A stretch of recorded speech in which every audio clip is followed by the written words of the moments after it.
specialize in conceptual furniture. The reason why I say conceptual is because it's ideas sourced from the internet, come from the mind, come from the client. Basically, you can come up with something, maybe you're looking for a chair, you give us the idea of a chair, then we make it a reality. Hence why the name conceptual. Wood is easier to manipulate, wood is easier to get, wood is not as scarce or as expensive as steel and other things. Where I'm working now at the workshop is just a garage, so I can't manipulate steel, I can't bend steel. So wood was the close to obvious choice.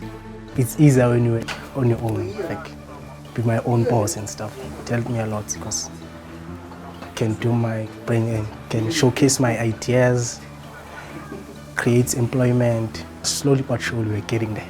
The uniqueness of my furniture is it's not something you can just pick out of the shelf. You can't just go to a store and find the things I do. I do the ideas straight from the mind.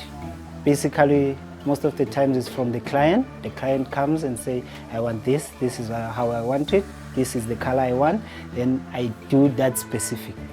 So after another client comes, it won't be the same thing. It's the uniqueness of the client.